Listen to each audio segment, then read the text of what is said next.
everyone, press the bell icon on the YouTube app and never miss any update from IWM Buzz.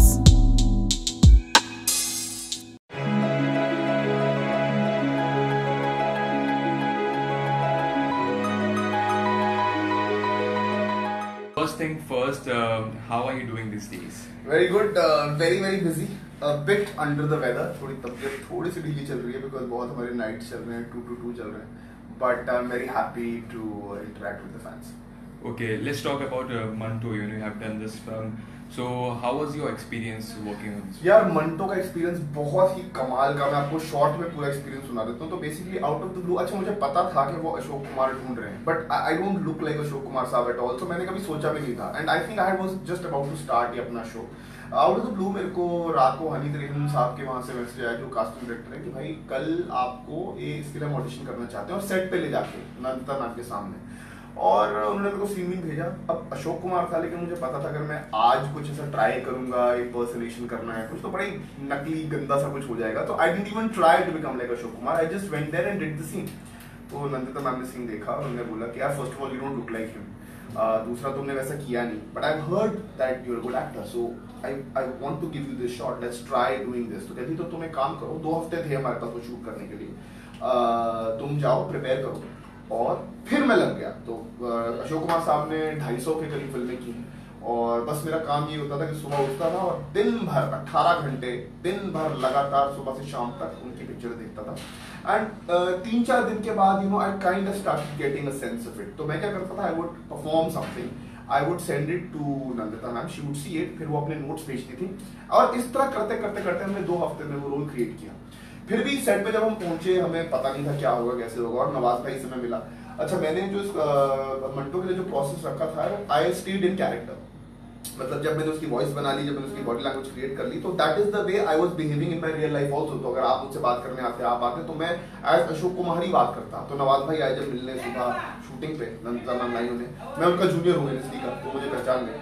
तो उन्होंने देखा कर ये क्या कर रहा है, तो वो समझ गए. Of course he is a great actor, तो खुद ही समझ गए यार ये तो साला कैरेक्टर नहीं है. सो इज लाइक हाँ तू रहे, तू उसमें रहे. एंड सो हमने जितने दिन मैंने शूट किया, हमने बहुत इंटरैक्ट किया मैंने और नवाज भाई ने, and he was really sweet to me.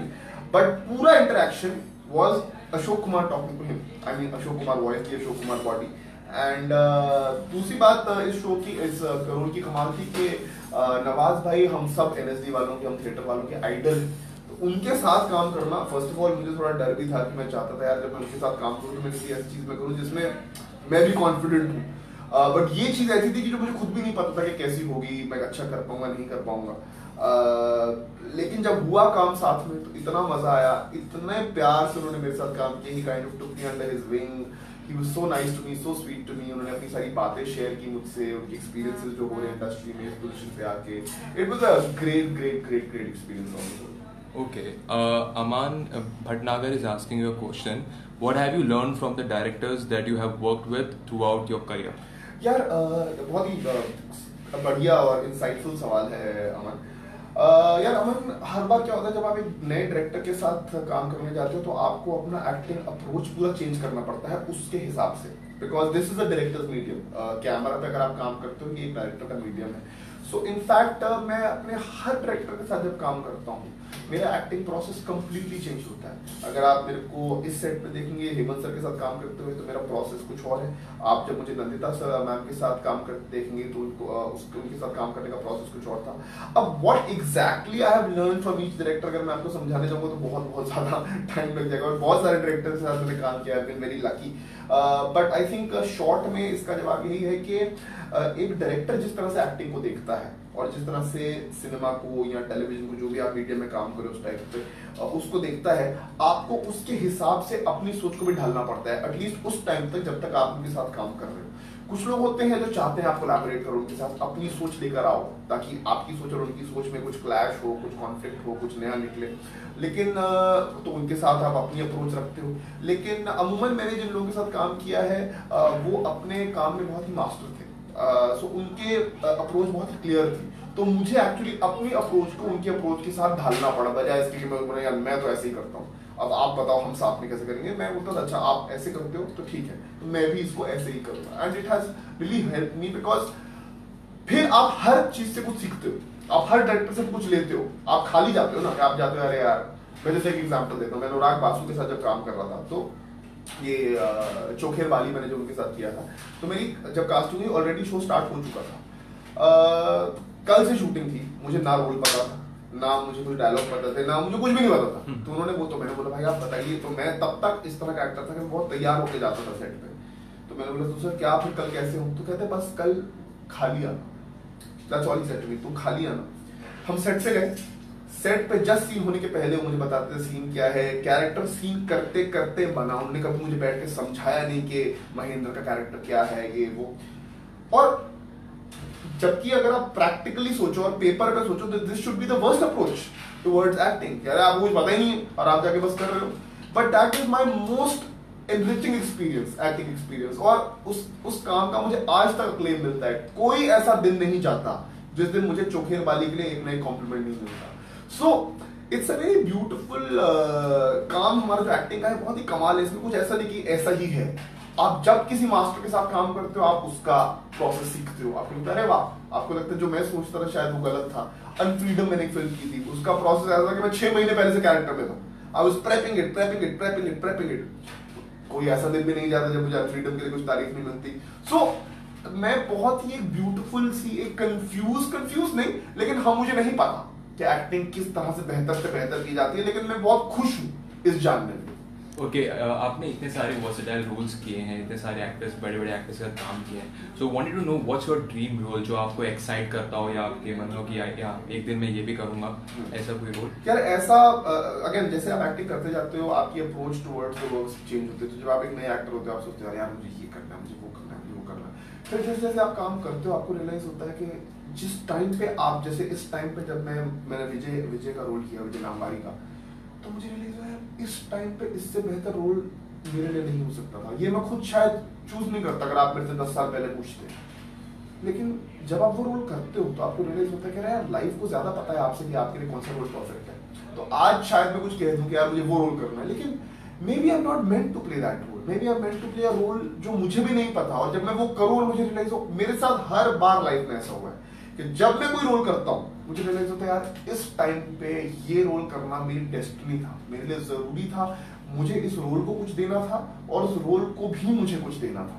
So again मेरी approach towards this profession, towards this work has been बहुत ही चेंज हुई है and it keeps changing. It is very flexible, आज ये कल वो, हर दिन आप सीखते हो इस काम में कुछ नया, और आपकी अप्रोच होनी भी ऐसी ही चाहिए, एकदम फ्लेक्सिबल। ओके, आपने तीनों मतलब टीवी, बॉलीवुड और हॉलीवुड भी किया है, तो ऐसा थिएटर भी किया है आपने, तो कितना चैलेंजिंग होता है टीवी करना compare to Bollywood and Hollywood, और कितना आप एंजॉय करते हैं, ये जानना चाहूँगा। यार हर मीडियम मैंने आज तक एंजॉय किया है, क्योंकि कमाल क्या है कि हर मीडियम के अपने कुछ ट्रिक्स हैं, अपने कुछ कमाल की चीजें हैं, और हर मीडियम के अपने कुछ ड्रॉबैक्स नहीं है, कुछ रिक्वायरमेंट्स हैं जिनको अगर आप समझ लो फिर आप उस मीडियम के साथ एकदम कंफर्टेबल हो जाओगे। अब जैसे फिल्म, अब जैसे अभी मैं टेलीविजन कर रहा हूँ तो टेलीविजन का पहले बताता हूँ। तो टेलीविजन में एक बहुत बड़ी जॉब रिक्वायरमेंट है कि आपको बहुत सारा काम करना पड़ता है दिन में। अब आज हम ये इंटरव्यू कर रहे हैं, मेरे पास ये इंटरव्यू करने का टाइम भी मेरे लंच में, मैं लंच नहीं करता इसलिए मैं कर पा रहा हूँ, नहीं तो मेरे पास बैक टू बैक सीन्स हैं। टेलीविजन में आपको कम से कम नहीं तो हमको 20 से 25 मिनट की फुटेज देनी होती है। अब सच में मेरे पास सांस लेने का भी टाइम नहीं है। अब नाउ आई एंजॉय दिस, ठीक है, I enjoy just back to back आप सीन रटते जा रहे हो। अब जब आप फिल्म करते हो, फिल्म में आपको दिन में एक सीन करना है, लेकिन आपको उस सीन के जोन में रहना है पूरा दिन। अब जैसे आप सपोज कीजिए कि आज मेरा जो सीन है थोड़ा लाइट किस्म का सीन है, अब लेकिन वो सीन शुरू होगा रात को 4 बजे, शाम को 4 बजे। अब मैं आ तो गया हूँ, सुबह सेट पे रेडी हो रहा हूँ, अब मुझे एकदम किसी भी तरीके से, कभी कभी ये भी हो सकती है तैयारी के मैं उसके लिए बिल्कुल तैयारी ना करूं, लेकिन वो भी एक तैयारी है ना। कि सपोज कीजिए मुझे अपनी माँ के मरने का सीन करना है रात को, और मैं कहता हूँ यार इसकी तैयारी ये है कि मैं इसके बारे में बिल्कुल ध्यान नहीं दूंगा, मैं कुछ और खेलूंगा, कूदूंगा, कॉमेडी करूंगा आज दिन भर, लेकिन ये भी एक तैयारी है। तो बेसिकली आपके बैक ऑफ द माइंड में हमेशा रहता है कि यार आज मुझे वो सीन करना है, और मुझे किसी ना किसी तरह से या तो उस सीन के अंदर रह के या उस सीन से दूर रह के सारे दिन की तैयारी वो सीन करने की है। There is a lot of waiting involve. Television में बिल्कुल वेटिंग इन्वॉल्व नहीं है। So, but if you understand this, तो then you can kind of pace yourself accordingly. अब अपने आप को उस तरीके से दिन भर तैयार कर सकते हो. थिएटर की कमाल की चीज ये है कि एक बहुत ही लंबा प्रोसेस होता है रिहर्सल का. रिहर्सल में आप डिस्कवर करते हो, कैरेक्टर डिस्कवर करते हो और रोल डिस्कवर करते हो, अपने को एक्टर डिस्कवर करते हो, जो आप मटेरियल करने जा रहे हो उसको भी डिस्कवर करते हो. और कमाल की बात सबसे ज्यादा ये है, सबसे इंटरेस्टिंग हो जाता है मामला जब आप एक मीडियम की चीजें दूसरे मीडियम में लेके अप्लाई करते हो. आप हर मीडियम की जो अच्छी चीज, जैसे थिएटर की अच्छी चीज है कि आप उसमें वो रोल डिस्कवर करते हो, उसको उसके अंदर डीपली जाते हो. अब ये मैं अपने फिल्म और टीवी वर्क में अप्लाई करता हूँ इन द सेंस कि हम लोग काम शुरू करने से पहले बहुत वर्कशॉप्स करते हैं, लोगों को आपस में जानते हैं, जो मटेरियल है उसकी थीम्स क्या हैं या हम क्या कहना चाह रहे हैं मटेरियल के थ्रू, उसके बारे में जानने की कोशिश करते हैं.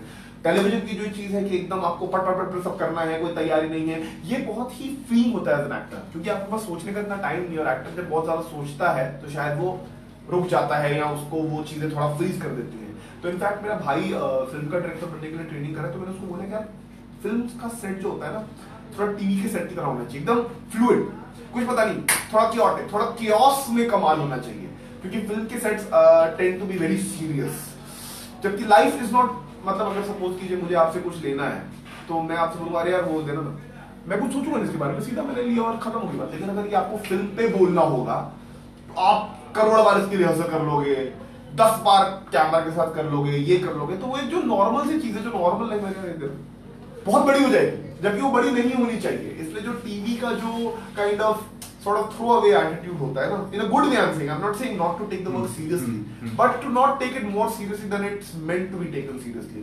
ये चीजें मैं अप्लाई करता हूँ फिल्मों में. और फिल्मों में जो सबसे इम्पोर्टेंट चीज है जो मैं हर काम में अप्लाई करने की कोशिश करता हूँ कि यार आप एक ऐसी चीज बना रहे हो जो जिंदगी भर के लिए रहेगी, आपकी जिंदगी, आपके बाद की जिंदगी, it's timeless. So it has to be, or at least your aspiration has to be कि यार कुछ कमाल बने, कुछ ग्रेट बने. So you take it very seriously. अब आप देखिए दोनों कॉन्ट्राडिक्टरी बातें, मैंने पिछली बात में बोला कि not take it so seriously, but अभी मैं बोल रहा हूँ टेक इट सीरियसली. तो ये आर्ट की ब्यूटी यही है कि जितना जितना आप बेटर आर्टिस्ट बनते हो, जितना जितना आप ऊपर जाते हो आर्ट में, जो कॉन्ट्राडिक्टरी बातें हैं ये कॉम्प्लीमेंट्री हो जाती है. डे और नाइट में फर्क नहीं रहता, day goes into the night and the night goes into the day. Okay, Rahul is asking this question: how to become a versatile actor like you? What it takes to become like an actor like you?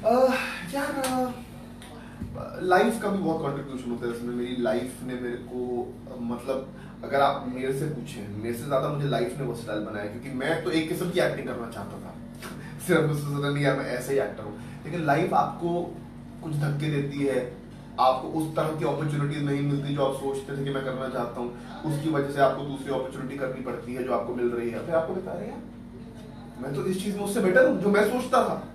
सो मेरे को लगता है कि versatile बनने का, और of course as a person अगर आप ग्रो करते रहते हो, जैसे अगर आप बहुत किताबें पढ़ो, अलग अलग लोगों से मिलो, अलग अलग फिल्में देखो, तो आप एज अ पर्सन ग्रो करते हो. जब आप एज अ पर्सन ग्रो करते हो तो ऑब्वियसली आपके इंटरेस्ट चेंज होते हैं. फॉर एग्जाम्पल आज मेरे को इस चीज में इंटरेस्ट था, लेकिन आज मुझे 10 चीजें और मुझे पता चली, 2 महीने बाद और चीजें पता चली कि मुझे लगा अच्छा है मुझे उसमें भी इंटरेस्ट है. So it's about interest. तो अगर मेरा इंटरेस्ट उसमें जागा तो फिर मैंने उसमें मेहनत करनी शुरू कर दी. सो पॉइंट क्या है कि आपको दिखता है कि वो वर्सेटिलिटी है, क्योंकि आप मेरे काम को देख रहे हैं, पहले से नहीं किया, अब I am just following my interest. There is a very beautiful line. मेरे एक एक्टिंग टीचर था, मैं वर्कशॉप करने गया था उनके साथ, his name is John Britain. तो उन्होंने बोलता था एक्टर का धर्म है या आर्टिस्ट का धर्म है to pursue your pleasure. Now that's such a, आपको लगा यार तो इजी है, उन्होंने बोला भी था ये बिल्कुल इजी नहीं है. परस्यूइंग योर प्लेजर मीन्स हमेशा वो करना जिसमें करके मुझे रस आए, जिसमें मुझे करके मजा आए. और जैसे जैसे आप वो करते रहोगे, क्योंकि आप एज ए पर्सन ग्रो कर रहे हो, एज एन आर्टिस्ट ग्रो कर रहे हो, आपके रोल्स खुद ब खुद मुख्तलिफ होते चले जाएंगे, अलग होते चले जाएंगे, और सामने वाले को देख के लगेगा क्या अरे यार ये तो बहुत ही वर्सेटाइल है, कब कल वो किया आज ये किया. बट आप अपनी तरफ से आपको शायद ऐसा नहीं लगेगा, आपको लगेगा अरे कुछ नहीं, मैं तो बस जो मेरा मन किया वो कर दिया. I don't know if it made it clear, but it's not a very clear answer ना, because अगर इतना clear होता तो हर आदमी कर लेता ना बाबू. Okay, so if you get a chance to play a freedom fighter on TV, who would it be? In fact, I was supposed to play Chandrasekhar Azad. ये जो शो बन रहा है, I think producers तब कोई और थे. I had signed up. I had, in fact, आप मेरी फोटो भी देखेंगे. I had gained the weight also. I had put on about 10 kgs to play him because मैं बहुत पतला हूँ. Chandrasekhar Azad साहब थोड़े हट्टे कट्टे थे. और I was very deep into the preparation of it. But पता नहीं क्या हुआ, वो शो स्टॉल हो गया, मुझे खुद भी समझ में नहीं आई। हमने पायलट भी शूट किया था उसका, समझ में नहीं आया कि क्या हुआ। और then of course this opportunity came up and this was a great role, I couldn't let this go, तो then I picked this up. But Chandrashekhar Azad I was about to play. Okay, so one of your fan. Khushi Gupta is asking a question. हमने पढ़ा था कि आपने अपने show साम दाम दंड-भेद के लिए ऋतिक रोशन के साथ मूवी नहीं की, इज इट ट्रू? असल में हुआ क्या था खुशी के I was offered super 30। Mukesh Chhabra भाई जो मेरे जो कास्टिंग डायरेक्टर में बहुत बड़े इंडिया के, वो ड्रामा स्कूल के टाइम पे हमारे साथ थे और उन्होंने मेरे को फ़ोन किया और बोला यार ऐसा ऐसा रोल है और बस तू कर ले। और मेरे को ऑडिशन भी नहीं किया इनफैक्ट।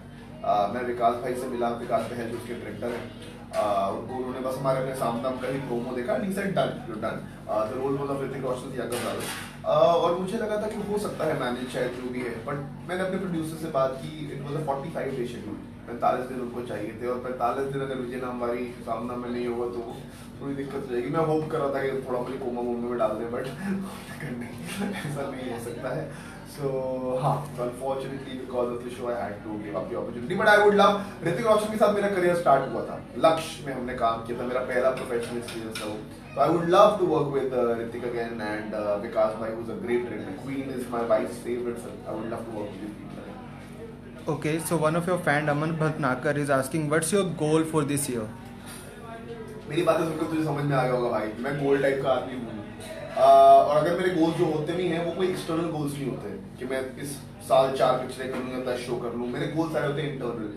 तो मेरा गोल इस साल का नहीं, मेरा गोल मेरी लाइफ का, मेरा हर दिन का गोल यही है that I want to become a better actor today. मैं जितना अच्छा एक्टर कल था उससे बेटर आज होना चाहिए। I want to be a fitter person today. मैं जितना फिट था कल मुझे आज उससे ज्यादा फिटर होना चाहिए। I want to be a more aware person today.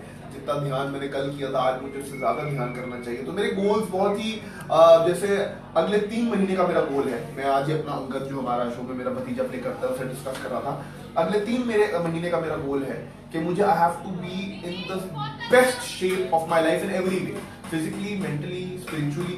It's almost like कि 3 महीने बाद मेरा कुछ और शुरू होने वाला है। दैट इज जस्ट मैंने अपने आप को एक गोल दिया है। So that's what I will be working towards for the next 3 months. Okay, जब आप इतने सारे शोज करते हैं और इतना सारा आपका एक्सपीरियंस है तो ये मोटिवेशन कहाँ से आता है? क्योंकि मोटिवेशन काफ़ी ज़रूरी होता है।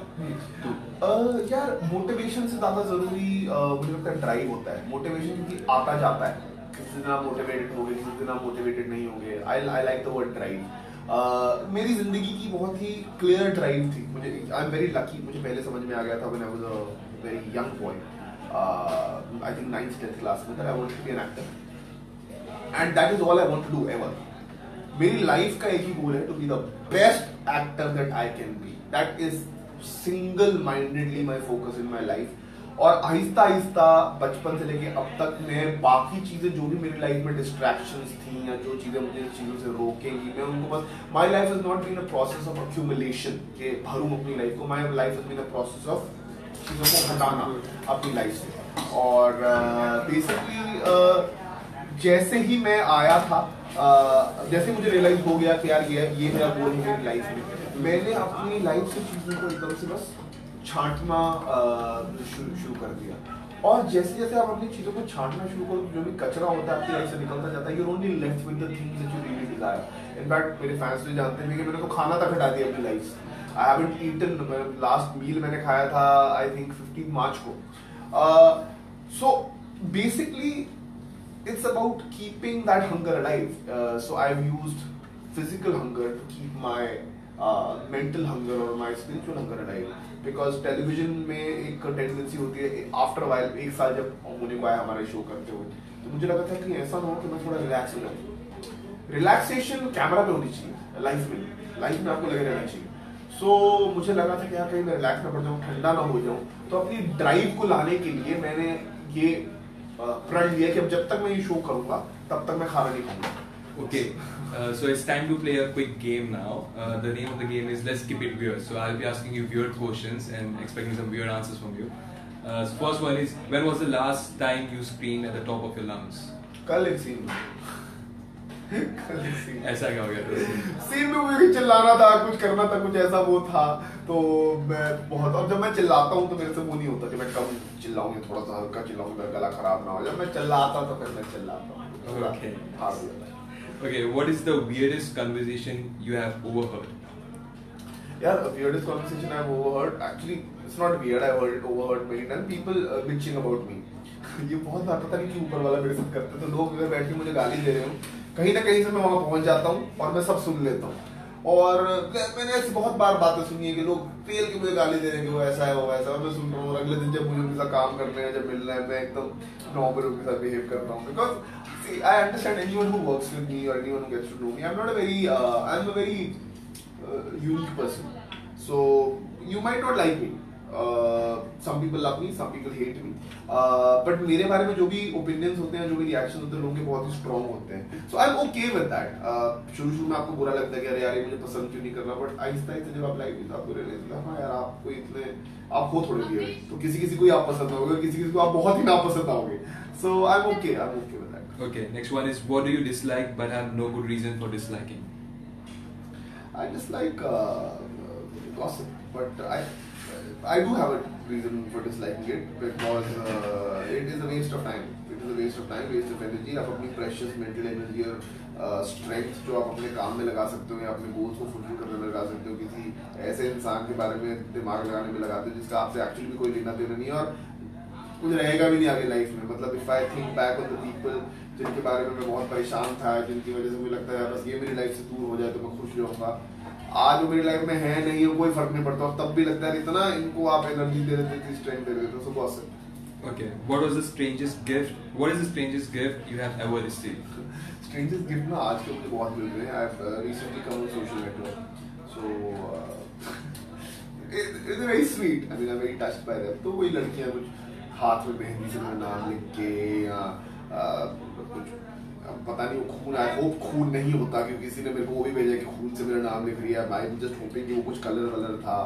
एंड बहुत ही स्वीट है मेरे बारे में पेंटिंग्स बनाना और अपने ऑडिशन भेजना मुझे, थिंकिंग कि यार मेरे लिए बहुत बड़ा गिफ्ट है. आई हैव पीपल नाउ जो मुझे अपनी एक्टिंग करके भेजते हैं कि हमें शो में काम दिलवाओ कुछ करो. सो या Okay, last one is have you ever been jealous of your close friend? No, मैं शायद इसलिए मेरे कोई दोस्त नहीं है. मेरे सिर्फ एक आधी दोस्त है और उन लोगों के सामने ना कुछ छुपा है और ना कुछ ऐसा जो मेरे को फील होता है मैं एग्जैक्टली को बोल देता हूँ. तो इसलिए शायद मैंने कहा कि मेरे कोई दोस्त है ही नहीं लाइफ में. आई जस्ट हैव एक दो दोस्त हैं मेरे और उनके साथ मैं बिल्कुल नहीं सोचता कि कभी उनका अच्छा टाइम चल रहा हो और मेरा खराब चल रहा हो तो मैं होता ना आपको लगता है इसको क्या दिमाग खाऊं अपनी गंदी बातें सुना के. नहीं, मैं बिल्कुल सुनाता हूँ. या कभी उसका खराब टाइम चल रहा हो मेरा अच्छा चल रहा हो तो आपको लगेगा यार इसको अपनी अच्छी बातें सुना के क्या तंग करो. तो बट नहीं, मैं सुनाता हूँ. मेरे एक दो ही दोस्त हैं और हाँ जेलस मैं उनसे कभी नहीं. ओके, सो जब आप एक टीवी शो करते हो तो आपको टाइम का कोई ख्याल नहीं होता है क्योंकि आप always you are working, you know. So how do you find that balance जो आपका एक सोशल लाइफ है और जो आपकी फैमिली है उनके साथ एक टाइम स्पेंड करना और सेट पर टाइम स्पेंड करना, तो कैसे एक बैलेंस फाइंड करते हैं? नहीं फाइंड कर पाया हूँ वो बैलेंस. मेरी कोई सोशल लाइफ नहीं है. Like I said I have no friends, I have no acquaintances. मैं कल ही किसी को कह रहा था कि यार लोग सोचते होंगे कि यार एक्टर है तो क्या ये एक्टिंग करता होगा, ग्लैमर की लाइफ. आई थिंक जब से मैं बॉम्बे आया हूँ मैंने शायद एक पार्टी में अटेंड नहीं की. होते नहीं फिल्मी party, I have never attended even one party. And I have no social circle of होता है ना एक्टर फ्रेंड जो थोड़े सेलिब्रिटी साथ हैंग आउट करते हैं हम साथ में और फोटो. मेरा वो लाइफ स्टाइल ही नहीं है. फैमिली को मैं टाइम नहीं दे पाता, उस चीज़ का मुझे थोड़ा मलाल है क्योंकि मेरा भी एक छोटा सा 2 साल का बच्चा है. मेरी वाइफ अभी नई मदर बनी है. सारा मेरे बेबी का बचपन मैंने ही सेट पे गुजारा है. उस चीज़ का मुझे थोड़ा मलाल ज़रूर है कि मैं नहीं कर पाता बैलेंस उस चीज़ को, अपनी फैमिली को बिल्कुल टाइम नहीं दे पाता. लेकिन हाँ यार मैं इस सवाल का क्या जवाब दूँ, मैं नहीं रीच कर पाया हूँ अभी तक वो बैलेंस. Okay, एक minute. So few of your fans just joined with us on Facebook. So they are saying hi. One is Chetna, Sneha, Priya, and Priyanka. Okay. So if you can just say hi to them. Hi guys, hi Priyanka, Chetna, Sneha, how are you? Okay, so what is your favorite scene from the show Saam Daam Dangki? Any favorite scene? यार वही मेरी approach बिल्कुल change हो चुकी है. I guess if you do television आपकी approach change होनी ही पड़ेगी. So we do about 8 to 10 scenes a day. So अब इन सारे से और 1 साल से मैं कर रहा हूँ. So the only agenda is, the only criteria is to just do every scene to the best of your ability and to the brief that the director and the makers have given you. मैं बहुत ही detached हो चुका हूँ इस show से अब. I'm just doing it because it's my dharma to kind of do this work. I am not doing it कि अरे यार इस शो से मुझे कुछ मिल जाए. इस शो से मुझे जो मिलना था मुझे मिल गया. मुझे पहले 6 महीने में ही बहुत प्यार मिला. जितना प्यार मिल रहा है वो सब बोनस है. मेरे इस शो से कोई मेरे वो नहीं कि यार मेरे को ये करना है, वो हासिल करना है. ये शो मैं कर रहा हूँ क्योंकि इस शो को इतना प्यार दे रही है जनता, लोग इतना प्यार कर रहे हैं. और मैं ऑनेस्टली बोलता हूँ, जब मैं सीन्स कर रहा हूँ, आजकल रोमांटिक सीन अगर करता हूँ या कोई भी सीन करता हूँ तो मैं वो फैंस के लिए करता हूँ, क्योंकि मुझे पता है कि मेरे फैंस को बहुत अच्छे लग रहे हैं ये सीन, या मैं अच्छा लग रहा हूँ इस रोल में या जो भी है. तो आज का मेरा एजेंडा वो है. तो इसमें फेवरेट जो मेरे फैंस को अच्छा लग जाता है तो मुझे लगता है अच्छा वो सीन अच्छा हुआ था, चलो ठीक है. तो मैं उस तरह से थोड़ा और करने की मेहनत करूँगा. बट मेरे खुद के फेवरेट सीन आई गेस अगर आप पुश करोगे तो एक सीन था जब मेरे भैया की डेथ होती है, और वो सीन काफी अच्छा. Okay, what is your favorite thing to do when you get free time on sets? यार I meditate. So basically I spend, in fact अभी आप देख रहे हो आज लंच टाइम में हम लोग इंटरव्यू कर रहे हैं, तो अगर आप लोग नहीं होते तो अभी मैं मेडिटेट ही करता हूँ because I don't eat like you guys do. So all the time I get in my life, free time or whatever, I want to meditate because meditation अगर आप करते हो तो then everything else gets taken care of. Then you can deal with whatever life throws at you. और अगर आप ध्यान नहीं कर रहे हो तो छोटी मोटी चीजें भी मेरे केस में आपको थोड़ा हिला देती हैं, आप थोड़े फ्रस्ट्रेट हो जाते हो. So meditation is a huge part of my life. I try to meditate as much as I can. Okay, we play another game, song game है इसका नाम, जहाँ पे मैं आपको इंग्लिश में कुछ गाने बोलूँगा, आपको उसका हिंदी ट्रांसलेशन बताना है, वो कौन सा सॉन्ग है आपको गेस करना है. So oh this night, this season, along the river bank, this playful wind. Over this night, this season. Yeah. आज की रात. ये मौसम था. ये रात. I'm giving a hint. हाँ ये मौसम, ये रात, ये तो गाने नहीं सुना. Okay, so ये था ये रातें, ये मौसम, ये नदी का किनारा, ये चंचल. अबे इतना पुराना यार, ऐसा गाना तो क्या बात कर रहे हो, कभी जिंदगी में नहीं सुना. Okay. Day is about to end, twilight is on the way, let me go, I have to go. ढल गया दिन. Okay, गलती से हो गई मेरे को. गुनगुना दे ये सॉन्ग अगर देख लें. ढल गया दिन, हो गई रात, जाने दो जाना. Okay. What happened to your promise that vow, that believe, the day my heart forgets you will be the last day of my life? क्या हुआ तेरा वादा, वो कसम, वो इरादा, भूलेगा जिस दिन तुझे, वो दिन जिंदगी का आखिरी दिन होगा. ओके, आपकी आवाज भी थोड़ी मतलब काफी अच्छी है, तो मतलब कभी आपने सिंगिंग ट्राई किया अपने करियर में? कभी थॉट आया हो कि मैं चलो सिंगिंग के लिए मैंने जो भी लाइफ में ट्राई किया वो सिर्फ एक्टिंग के लिए किया. Okay. तो मैंने एक्टिंग के लिए सिंगिंग लेसन्स भी लिए थे. सो बेसिकली मैं करता था स्वर साधना करके एक चीज होती है. सो बेसिकली हम जिस तरह बात करते हैं वो भी 7 सुर है ना. मतलब अभी मैं आपसे बात कर रहा हूँ, इस बात करने का भी एक सुर है. तो अगर आपका जितनी वाइड आपकी रेंज होगी आपके सुरों की, उतना ही आपकी वॉइस में मॉड्यूलेशन होगा, उतना ही आप अलग अलग रोल्स के लिए अलग अलग वॉइस बना पाएंगे. तो मैं बेसिकली अगर आप लोग हारमोनियम समझते हैं तो मैं सारे गा मा पा दा नी, सारे गा मा पा दा नी, सा नी दा पा मा गा रे, सा नी दा पा मा गा रे, सा नी दा पा मा गा रे, सा नी दा पा. तो मैं ये 4 पट्टियां कर पाता हूँ. Okay, we'll take the last one. Every second this life changes itself. Sometimes there is shade, sometimes there is sun. क्या? मेरे को hint they. It's Shahrukh Khan की SRK. मूवी का सॉन्ग है ये. दिन बदल रही है रूप जिंदगी, छाव है कभी कभी है धूप जिंदगी. ला ला ला ला ला ला ला ला ला ला Perfect. Thank you so much. Any final words to the audience watching you right now? Yeah, just I'm very grateful to you guys, and thanks for all the love that you have given me. Playing Vijay Nambari has changed my life, and it's all because of your love. And I will work hard my whole life and keep giving you as much joy and as much pleasure from my work. And I think thanks so much. Okay, thank you so much. Thank you so